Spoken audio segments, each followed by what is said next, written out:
Iya, puji Tuhan ya. Sambil menyapa dulu, waktu 3 menit untuk menyapa, nggak apa-apa. Masih untuk menyapa 3 menit nih. Haleluya. Nah. Lukas, Pak Daniel, puji Tuhan ya. Bolehlah kita sapa-sapa dulu Lukas. Mana Bu Rini? Pak Madi? Di bawah, Pak. Oke, siap ya. Puji Tuhan. Pak Daniel, Tuhan berkati.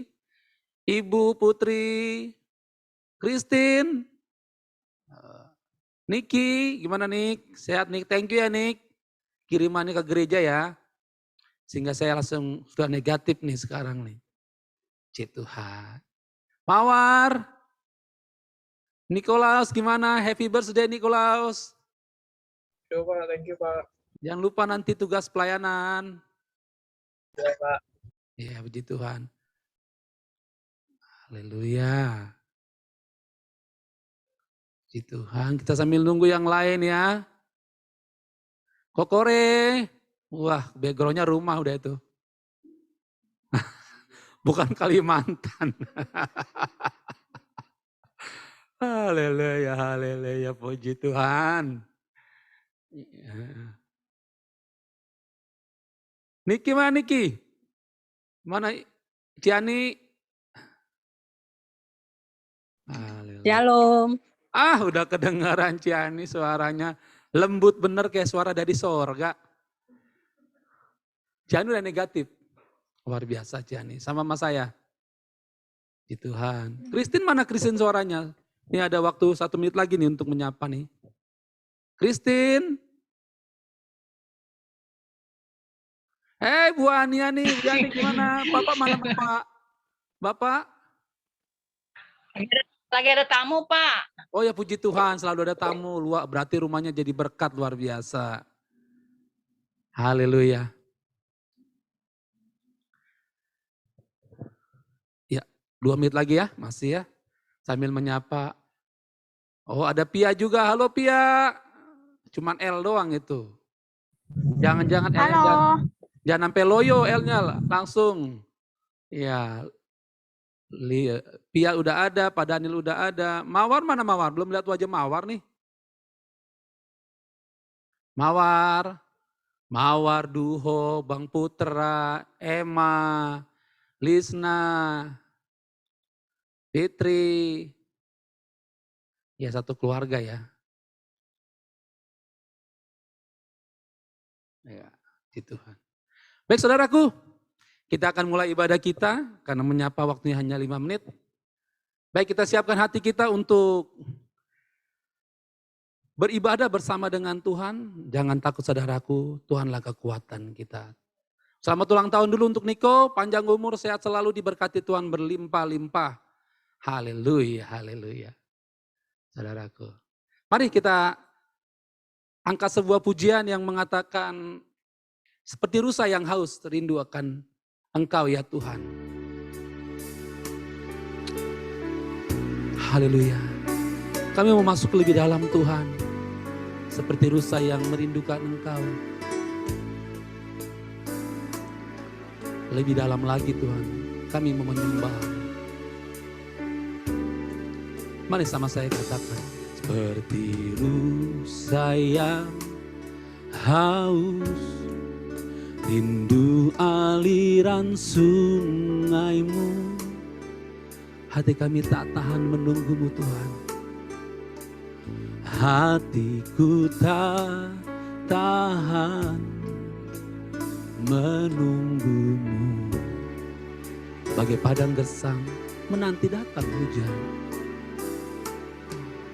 Bagai padang gersang menanti datangnya hujan. Begitupun jiwa kami Tuhan. Begitupun jiwaku Tuhan. Hanya Engkau pribadi yang mengenal kami. Hanya Engkau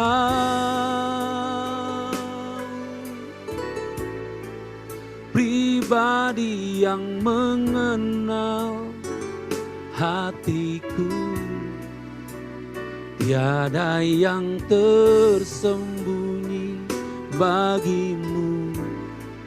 Seluruh isi hatiku kau tahu, dan bawaku untuk lebih dekat,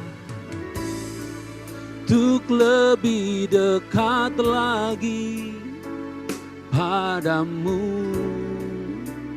Tinggal dalam indahnya dekapan kasih-Mu. Mari saudaraku sekalian, dengan segenap hati kita katakan sekali lagi, seperti rusa yang haus, rindu akan hadirat Tuhan. Sama saya katakan, seperti rusa yang haus, haleluya, rindu aliran sungai-Mu.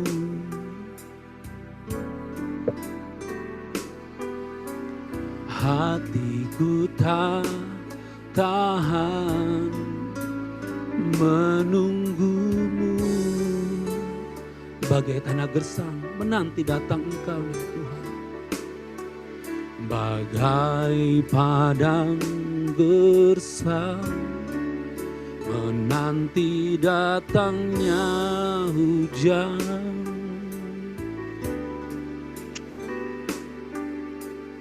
Begitupun jiwaku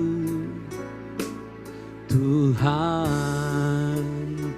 Mari dengan saya katakan, hanya Engkau Tuhan, hanya Engkau,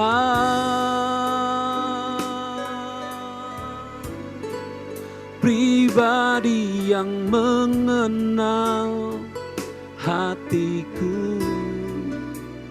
Tiada yang tersembunyi bagimu. Seluruh isi hatiku Kau tahu, dan bawaku untuk lebih dekat lagi padamu. Tinggal dalam indahnya dekapan kasih-Mu. Dengarkan firman Tuhan, Mazmur 42. Seperti rusa yang merindukan sungai yang berair, demikianlah jiwa kami Siloam Tuhan merindukan Engkau ya Allah. Ya Allah kami, jiwaku haus kepada Allah yang hidup. Berharaplah kepada Allah, sebab aku bersyukur lagi kepadanya, penolongku dan Allahku.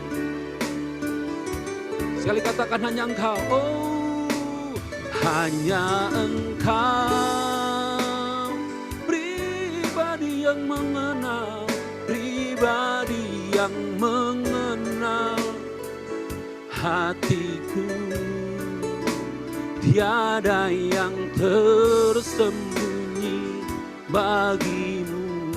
Seluruh hati, seluruh isi hatiku Kau tahu, dan bawaku untuk lebih dekat, untuk lebih dekat lagi padamu. Tinggal dalam indahnya dekapan kasih-Mu. Mari yang mau tinggal katakan, tinggal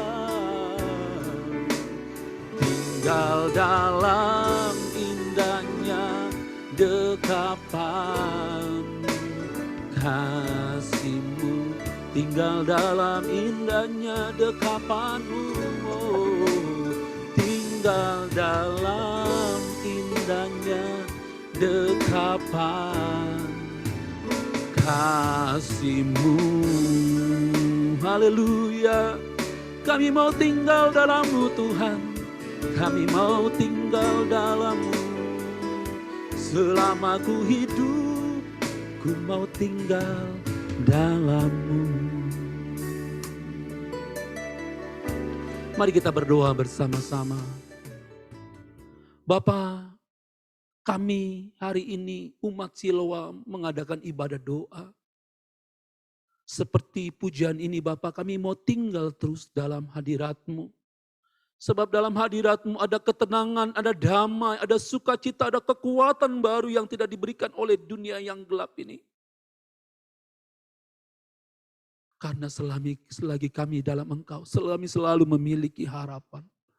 Dan kami mau belajar Bapa bagaimana membangun doa, menjadi pribadi yang berawal dengan doa, mengakhiri hidup dalam doa.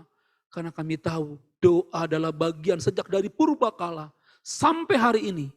Doa merupakan bagian terpenting bagi kami orang percaya. Sebentar kami akan mendengarkan, merenungkan kebenaran firman Tuhan. Mampukan kami memahami, meneliti maksud firman Tuhan. Dan kuatkan kami Roh Kudus untuk menjadi pelaku firman. Urapi umat-Mu, berkati hamba-Mu supaya kami sama-sama diberkati. Dalam nama Tuhan Yesus yang siap mendengarkan, merenungkan dan melakukan firman, sama-sama katakan. Amin. Kasih tepuk tangan saudaraku sekalian, haleluya. Mari tanpa panjang lebar saudaraku, mari kita buka firman Tuhan. Kita buka firman Tuhan, ya saudaraku ya. Yang terambil dari Yohanes 15 saudaraku. Ayat yang kelima sampai dengan yang ke-8. Dengan tema awal memasuki kehidupan doa. Masuk dalam pembacaan Alkitab, saya persilakan yang melakukan pelayanan hari ini. Waktu dan tempat saya persilakan untuk Niko. Yohanes 15 ayat 5-8. Akulah pokok anggur dan kamulah ranting-rantingnya. Barang siapa tinggal di dalam aku dan aku di dalam dia, ia berbuah banyak. Sebab di luar aku kamu tidak dapat berbuat apa-apa. Barang siapa tinggal di dalam aku, ia dibuang keluar seperti ranting dan menjadi kering. Kemudian dikumpulkan orang dan dicampakkan ke dalam api lalu dibakar. Jikalau kamu tinggal di dalam aku dan firman-Ku tinggal di dalam kamu, mintalah apa saja yang kamu kehendaki dan kamu akan menerimanya. Dalam hal inilah Bapa-Ku dipermuliakan, yaitu jika kamu berbuah banyak dan dengan demikian kamu adalah murid-murid-Ku. Ya, itu ayat firman untuk ulang tahun Niko ya. Baik saudaraku, tanpa panjang lebar saudaraku, mari kita simak sebentar. Mengapa ayat yang ke-7 itu dikatakan ada doa? Jikalau kamu tinggal di dalam aku dan firman-Ku tinggal di dalam kamu, minta apa saja yang kamu kehendaki dan kamu akan menerimanya. Ini merupakan teks perenungan doa. Tetapi yang menarik, apa sih Pak Cakra? Relevansinya, hubungannya antara pokok anggur dengan doa. Saya akan membagikannya saudaraku, ada beberapa. Yang pertama, anggur adalah minuman sejak purbakala. Dan doa itu, sejak purbakala sudah ada doa. Sejak zaman Abraham, sejak zaman Musa, sejak zaman nabi-nabi, sejak zaman rasul-rasul. Dan sampai hari ini doa tetap eksistensinya ada. Yang kedua saudaraku, anggur itu adalah minuman ada suatu pernikahan. Artinya sukacita. Doa juga merupakan sebuah sukacita. Doa juga dibawa dalam pernikahan, doa juga dibawa dalam kematian, doa juga selalu ada dalam ibadah, doa juga selalu ada dalam saat teduh. Doa selalu ada dalam hal apapun juga. Yang ketiga saudaraku, korban curahan bagi Tuhan itu adalah anggur. Dan jangan lupa korban curahan kita untuk Tuhan adalah bentuk hubungan kita, yaitu melalui doa. Inilah hubungannya saudaraku antara doa dan pokok anggur. Yang keempat, anggur adalah obat. Menguatkan dan menghangatkan tubuh, demikian juga doa. Doa itu merupakan pagar terpenting untuk sebuah kesembuhan. Bukan hanya itu, tapi kita berdoa, kita mengalami kekuatan, kita menghangatkan hidup kita. Ketika saudara mulai dingin dalam kehidupan rohani, datanglah kepada Tuhan melalui doa, maka Tuhan akan menghangatkan kita. Yang kelima, anggur sebagai minuman yang menyenangkan hati Tuhan, demikian juga doa. Doa merupakan sesuatu yang menyenangkan hati Tuhan. Inilah korelasinya. Yang keenam, yang terakhir saudaraku, anggur merupakan menyukakan hati dan menyegarkan hati. Demikian doa juga. Doa itu merupakan suatu sukacita kita kepada Tuhan. Doa juga merupakan sesuatu yang menyegarkan hati ketika kita susah kita berdoa. Ada kekuatan, ada harapan yang Tuhan berikan bagi kita. Demikianlah sebelum kita masuk dalam poin-poin korelasi antara pokok anggur yang dipakai sebagai perumpamaan oleh Tuhan dan doa sebagai jawaban dan permintaan kita pada ayat yang ke-7 tadi. Kalau begitu Pak Cakra, pertanyaannya, bagaimana memasuki kehidupan doa sesuai dengan Yohanes 15 ayat 5 sampai dengan 8? Yang pertama, saudaraku, mari kita buka Yohanes 15 ayat 5 dikatakan demikian. Akulah pokok anggur dan kamulah ranting-rantingnya, jelas posisinya, kalimatnya akulah. Itu diulang oleh Tuhan Yesus, ayat 1 juga akulah. Ayat yang kelima ada berapa kali? Akulah pokok anggur dan kamu ranting-rantingnya. Barang siapa tinggal dalam aku dan aku di dalam dia, ia berbuah banyak sebab di luar aku kamu tidak dapat berbuat apa-apa. 4 kali kata aku. Yang mengatakan bahwa ternyata kata aku ini mengisyaratkan keimanan kita waktu berdoa. Jika saudara tidak mempunyai iman dalam doa, saudara tidak akan mendapatkan apa-apa. Saudara tidak tahu kemana saudara berdoa, saudara tidak mengerti kemana saudara akan menyampaikan doa. Tapi seseorang yang beriman tahu betul doanya disampaikan ke siapa. Dan pribadi macam apa dia. Itulah kita. Karena kita menerima Yesus sebagai Tuhan dan Juru Selamat, kita meyakini bahwa doa kita menuju kepada Dia. Yang berasal dari sorga itu ya Yesus Tuhan. Itulah keyakinan iman kita. Dan bukan hanya berhenti pada iman keyakinan kita tentang ketuhanannya. Tetapi juga bagaimana Tuhan menjawab doa kita. Oleh sebab itu saya membagi beberapa bagian saudara. Kata aku di situ. Saudara coba ingat dalam perjanjian lama. Waktu Musa ingin mengeluarkan bangsa Israel. Dan dikatakan di situ oleh Musa. Musa bertanya kepada Tuhan. Tuhan kalau seumpamanya umat ini. Yang keras kepala ini mengatakan. Siapakah engkau? Maka Tuhan berkata. Aku adalah aku. Kalimat itu juga yang sama dipakai Tuhan dalam perjanjian baru. Aku adalah pokok anggur. Aku. Ada 4 kali dalam 15 ayat 5. Ini menandakan bahwa kita tahu siapa yang akan mendengar doa kita. Dan kita tahu kemana doa kita. Itulah keyakinan iman namanya. Yang kedua. Dikatakan dalam kitab Yakobus saudaraku, iman tanpa perbuatan adalah mati. Demikian juga kalau saudara meyakini segala firman Tuhan, mengimani segala firman Tuhan, dan saudara percaya dengan segenap hati dengan firman Tuhan, tetapi saudara tidak melakukannya, sama juga saudara seperti iman yang tanpa berbuat apa-apa. Saudara boleh meyakini, seumpamanya saudara percaya Bank A dan Bank B. Saudara percaya Bank A ini memiliki integritas, bank yang dapat dipercaya. Tetapi pertanyaan saudara tidak pernah menabung ke situ. Saudara menabung di Bank B. Pertanyaannya saudara bilang, "Loh, kamu percaya siapa?" Begitu juga dengan kita. Kalau saudara mengimani bahwa Yesus itu Tuhan yang telah menjawab segala pergumulan dan jawaban seluruh dunia yang gelap ini adalah Tuhan. Seperti dikatakan Yohanes 12 nanti kita akan bahas saudaraku sekalian.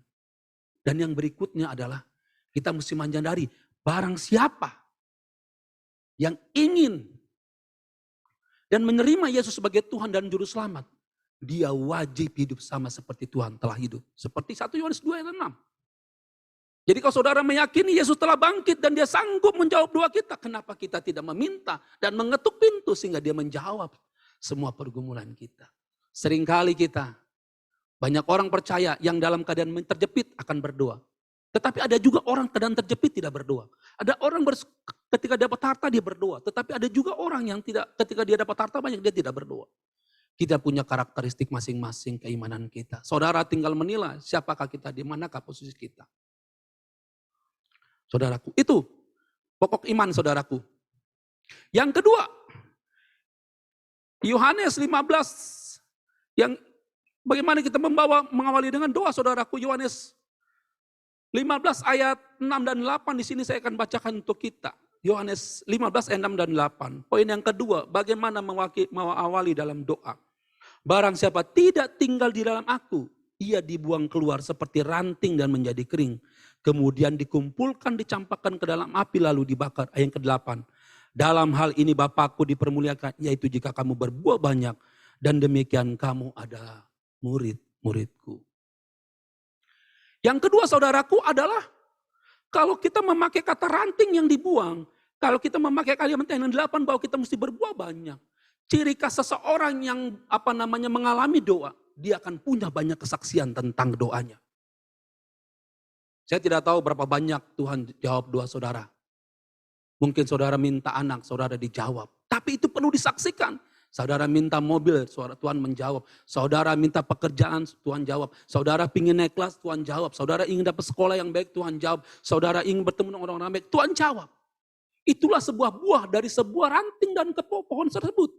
Bayangkan saudaraku, jika saja kalau seumpamanya ada sebuah pohon besar, tinggi, berdaun banyak, dan dia tidak memiliki buah.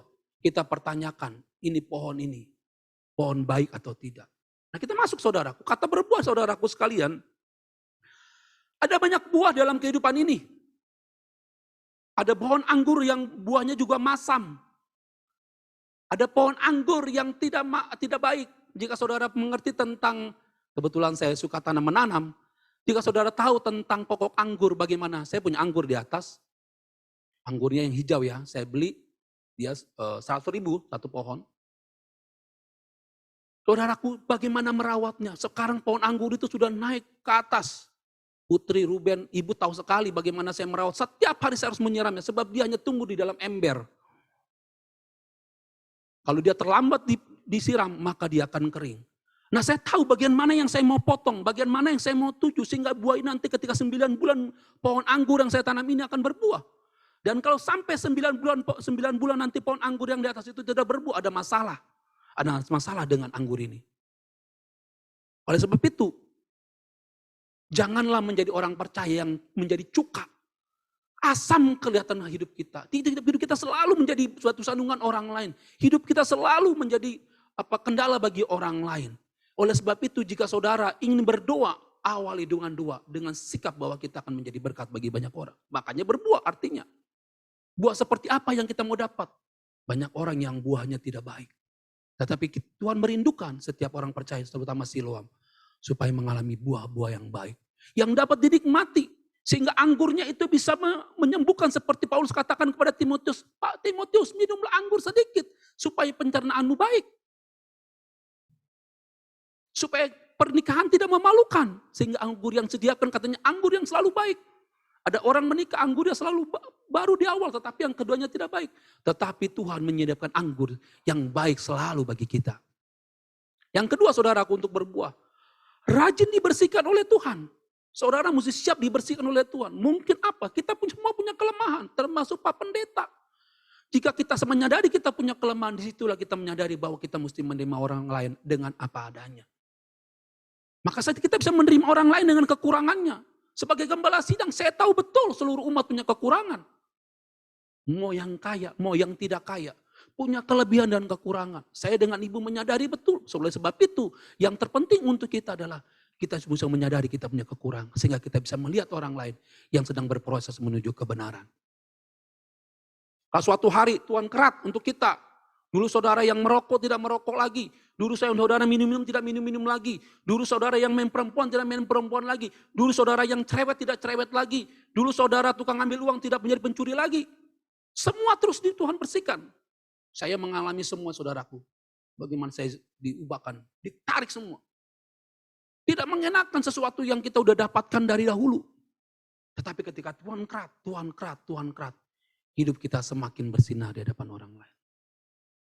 Siap saudaraku dikerat? Siap dipotong kelemahan-kelemahan kita, kekurangan kita. Tuhan proses dan jangan lupa yang dipakai Tuhan untuk memproses kita adalah orang sepelainan kita, keluarga kita, kakak kita, cece kita, adik kita, orang tua kita, ibu kita, anak kita. Mereka lah yang dipakai Tuhan untuk membentuk karakter kita. Yang ketiga saudaraku, saudara siapa yang tahu Ibrani 4 ayat 12? Demikian Ibrani 4 ayat 12 dikatakan, sebab firman Allah, apa di situ dikatakan, hidup dan kuat dan lebih tajam dari pedang bermata dua. Manapun ia menusuk amat dalam sampai memisahkan jiwa dan roh, sendi-sendi dan sumsum yang sanggup membedakan pertimbangan dan pikiran kita. Saudaraku, sering kali banyak orang berdoa sejak perasaan. Dia merasa Tuhan ada di situ ketika dia sedang dekat. Tetapi ketika dia sedang dalam pergumulan, dia tidak merasa Tuhan ada. Jadi Tuhan itu tergantung perasaan. Firman Tuhan katakan di sini. Bahwa dia sanggup memisahkan pertimbangan dan pikiran hati kita. Oleh sebab itu, firmanlah yang akan membersihkan kita. Firmanlah yang akan menuntun kita untuk memahami Allah yang tak kelihatan itu menjadi kelihatan. Sebab menjadi orang percaya itu begitu enak. Karena kenapa? Awal sampai akhir hidup, firman Tuhan sudah katakan. Bagaimana kamu awal lahir, bagaimana kamu menjalani hidup, bagaimana kamu setelah kehidupan. Tuhan telah berikan informasinya semuanya. Tidak ada yang Tuhan tutup-tutupi. Menjadi orang Kristen itu nyaman saudaraku. Sebab dari awal sampai nanti kematian, sesudah kematian, Tuhan sudah tetapkan untuk kita.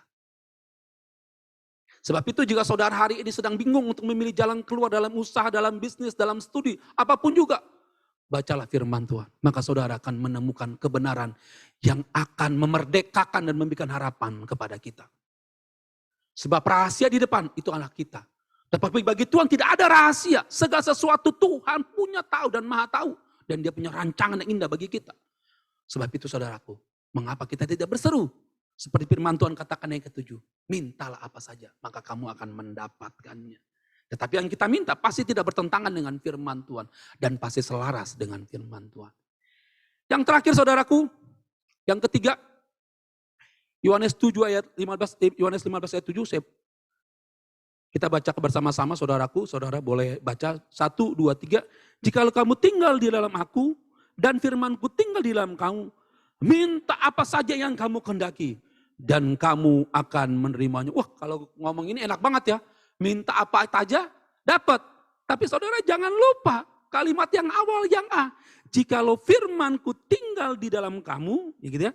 Jikalau kamu tinggal di dalam aku dan firmanku tinggal di dalam kamu, baru hasilnya itu. Jadi jangan cuma poin B-nya, tapi poin A-nya dijawab. Oleh sebab itu, yang ketiga adalah tinggal dalam Tuhan. Selama saya positif, ya saya buat banyak hal yang tidak orang akan pahami. Dan saya ingat lagi, saya menyadari bahwa kenapa saya kena. Tuhan ingin ulang lagi seperti saya awal-awal cinta Tuhan. Semuanya tidak ada nilainya kecuali Tuhan. Mungkin selama ini sekian banyak hidup dan pelayanan saya, sebagian besar mungkin sudah menjadi tidak lagi seperti yang Tuhan mau. Sudah mungkin seperti ambisi saya, atau mungkin seperti pikiran saya. Tetapi ketika kemarin, 14 hari saya, saudaraku, 14 hari. Sebenarnya 14 hari itu karena saya butuh yang negatif itu ya. Jadi saya perlu untuk memberikan keyakinan bahwa saya sudah negatif gitu ya. Walaupun sebenarnya dari hari ke-10 saya sudah yakin sekali. Cuman ya kan kembali lagi tetap sebagai seorang orang yang tertib kita tetap perlu informasi dari dokter yang ahlinya daripada saya. Baik, kata tinggal di dalam Tuhan ini saudaraku, saya ingin garis bawahi pada bagian yang pertama gini. Kalimatnya gini, jikalau kamu tinggal artinya bersyarat. Artinya apa saudaraku? Banyak orang Kristen, banyak pemimpin gereja, banyak pemimpin umat, banyak pemimpin gereja, banyak orang-orang yang sayang sama Tuhan. Seringkali dia tidak tinggal di dalam Tuhan. Saudara jangan bilang lagi tentang orang percaya. Rasul aja bisa meninggalkan Tuhan. Pendeta bisa meninggalkan Tuhan. Apalagi umat Tuhan. Rasul jangan lupa. Yudas menjual Tuhan. Padahal tinggal tiap hari selama 3,5 tahun. Itu pun bisa menjual Tuhan. Apalagi kita yang mungkin tidak selama 3,5 tahun tinggal tidur makan bersama dengan Tuhan. Oleh sebab itu perkuat hubungan kita. Kristen itu bukan hanya sekedar agama. Tetapi hubungan, ingat betul itu. Kristen itu bukan hanya bicara tentang agama. Tetapi hubungan. Bagaimana hubungan saudara waktu mengalami masalah, sedang mengalami pergumulan, sedang mengalami kesulitan, sedang mengalami tantangan. Siapakah orang yang pertama kali tahu? Apakah dia yang telah membuat kita ada di dunia ini yang tahu? Sebagai rasa syukur kita, hormat kita kepada dia. Oleh sebab itu, seseorang yang mau mengamali doa, dia harus tinggal di dalam Tuhan. Yang kedua, jika saudara sudah tinggal di dalam Tuhan, tetapi saudara tidak minta, bukan Tuhan tidak tahu, tetapi kita tidak memiliki motivasi yang benar. Karena kenapa? Jika saudara tidak memiliki masalah dengan Tuhan, tidak pernah ada halangan untuk kita meminta. Sama seumpamanya anak saudara takut minta sesuatu kepada ayahnya A, B, C. Tetapi ketika dia bicara dengan mamanya, dia begitu bisa ngomong apa aja. Berarti ada masalah dengan hubungan antara ayah dengan anak. Begitu juga dengan kita. Jika kita takut meminta, ada masalah dengan kita, hubungan kita dengan Tuhan. Sebab itu doa harus diawali dengan sebuah permintaan. Dengan kesadaran bahwa Tuhan mengasihi kita. Saudara tidak perlu takut minta yang mungkin tidak masuk akal. Saudara mungkin mau ke planet Mars, silakan minta saja. Ya namanya minta boleh. Tetapi biarkan Tuhan yang maha tahu, yang maha kuasa, yang maha percaya, yang sangat mengasihi kita. Memberikan yang terbaik untuk kita. Yang ketiga saudaraku. Yang ketiga saudaraku sekalian. Dikatakan demikian juga. Bahwa seseorang yang tinggal di dalam Tuhan harus meyakini betul perkataan pribadi yang dia tinggal. Artinya apa saudaraku? Kalau saudara tinggal di dalam rumah, seumpamanya Niko tinggal di rumahnya Pak Sutarmin. Dan Niko tidak percaya dalam rumah itu. Apa yang dikatakan Pak Sutarmin, kalau Niko udah gak percaya, sampai kapanpun gak akan terjadi apa-apa. Karena kenapa? Kita tidak meyakininya. Tetapi jika saudara meyakini firman Tuhan ini ya dan amin, maka dia akan menjadi kenyataan. Firman merupakan kebenaran Allah. Perkataan Tuhan sendiri. Dan kalau Tuhan sudah berbicara, tidak mungkin dia mengingkarinya. Yang keempat saudaraku. Saudara mesti tahu, waktu saudara meminta, kalaupun dijawab, kalaupun tidak dijawab, kita harus mengetahui seperti firman Tuhan ini. Tinggal di dalam Tuhan adalah tinggal dalam pribadi yang sangat baik. Amin saudaraku. Haleluya saudaraku. Tuhan Yesus memberkati. 3 poin dalam mengawali doa kali ini saudaraku. Yang pertama saudara mesti meyakini dengan sebuah iman keyakinan saudara. Keyakinan apa? Keyakinan terhadap Yesus adalah Tuhan. Dan meyakini dia tetap ada sampai hari. Eksistensinya masih ada. Yang kedua ketika saudara meyakini saudara tidak bisa berbuah. Yang namanya pohon itu ada. Pasti kalau dirawat dengan baik pasti pohon itu berbuah. Jika pohon itu tidak berbuah ada masalah dengan yang merawatnya. Ada masalah dengan pohonnya, tetapi pasti ada masalah dengan orang yang merawatnya. Begitu dengan kita. Bagaimana kita merawat hubungan kita dengan Tuhan. Pasti saudara berbuah. Dan timbul bukan hanya buah tentang harta segala macam, tapi kesaksian. Yang dimana nama Tuhan dimuliakan. Yang ketiga saudaraku, saudara terus tetap tinggal di dalam Tuhan. Sebab ini bersyarat. Saudara bisa memilih tidak tinggal di dalam Tuhan. Tetapi Tuhan akan terus mencari kita. Sebab bukan kita yang mencari Tuhan, tetapi Tuhanlah yang mencari kita. Bukan kita yang memilih Tuhan, tapi Tuhanlah yang memilih kita. Haleluya. Biarlah 3 poin ini menjadi bagian kita sepanjang hari ini. Saudara, dalam kondisi apapun hari ini, ingat, kalau dibilang pemerintah ini Omikron sampai bulan Maret, tetaplah sabar. Saya juga, saudaraku, baru sembuh, saya sudah bingung ini, biasa pergi mau kemana-mana, tahu-tahu tinggal di gedung ini. Terus, akhirnya banyak layakan bercengkerama dengan Ruben, dengan Putri, akhirnya bisa ngelakuin banyak hal. Saya rasa itu yang terbaik untuk kita semua. Mari kita berdoa saudaraku sekalian. Bapak kami bersyukur firman Tuhan telah dipaparkan. Hamba juga bersyukur untuk umat-Mu yang hadir di malam hari ini. Tidak ada satupun di antara mereka yang gagal. Seru doa hamba-Mu ini. Biarlah setiap kami semakin hari semakin bisa mengerti tentang orang lain lebih dalam lagi. Karena setiap orang yang ada dalam gereja ini memiliki kelemahan dan kelebihan. Dan kami rindu satu dengan yang lain sebagai tubuh Kristus. Kami saling membangun, saling menerima, saling menguatkan, saling mendukung. Dan akhirnya kami saling berdoa. Hamba-Mu berdoa biarlah belas kasihan Tuhan atas Siloam melimpah-limpah. Belas kasihan Tuhan setiap keluarga Siloam melimpah tumpah ruah bagi mereka semua. Dan setiap kasih Tuhan selalu turun melimpah dalam setiap keluarga di tempat ini. Baik dari pemimpin sampai kepada umat Tuhan yang Tuhan percayakan. Dan hamba-Mu biarlah sekali lagi dilimpahi oleh kasih yang melimpah itu. Sehingga di hatinya hanya muncul untuk menyampaikan kebenaran tanpa dimelencengkan dengan kepentingan pribadi. Mampukan kuatkan kami Tuhan untuk mengatakan firman secara jujur. Tanpa kami mengambil bagian-bagian atau mencuri kemuliaan dari Tuhan. Dan hamba bersyukur untuk semua pribadi lepas pribadi yang menjadi pemimpin. Yang bisa bekerja sama dengan baik. Bapa belas kasihan-Mu, melimpah berkat-Mu, tumpah ruah. menjadi bagian hidup mereka. Umat Tuhan yang setia Bapa, Engkau mempercayakan perkara-perkara semakin besar. Mereka yang belum setia Bapa, biar Engkau sendiri yang menyentuh, menjamah, dan kami selalu berdoa untuk mereka. Sehingga mereka menemukan di mana Tuhan tentukan hidup mereka. Bapak terima kasih untuk semua kebaikan Tuhan bagi hamba-Mu, bagi keluarga-keluarga, bagi umat Tuhan yang sedang dalam hal yang positif. Kami tidak takut Bapak. Yang kami tahu Tuhan baik dalam segala hal. Kalau kami tidak disiplin, ajari kami semakin disiplin Bapak. Biarlah Tuhan setiap apa yang terjadi di hidup kami tahu betul mengucap syukur seperti pemazmur katakan, bahwa Engkaulah pertolongan kami, Engkaulah kekuatan kami Bapak. Terima kasih Tuhan, kami bersyukur untuk malam hari ini. Akhirnya seluruh sidang jemaat yang dikasihi Tuhan, mari bangkit berdiri bersama-sama saudaraku sekalian.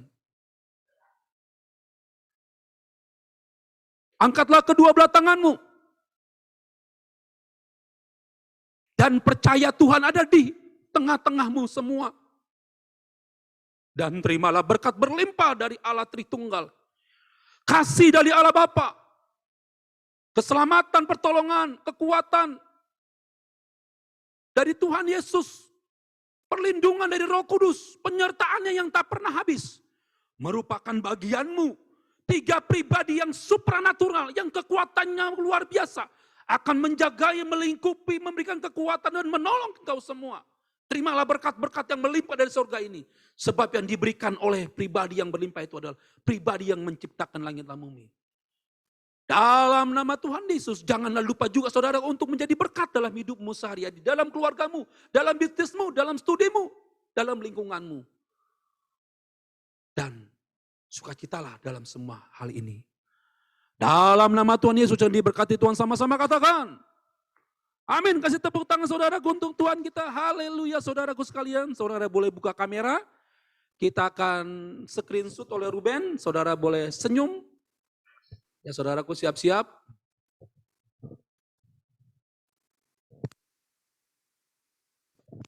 Silakan saudaraku buka kameranya.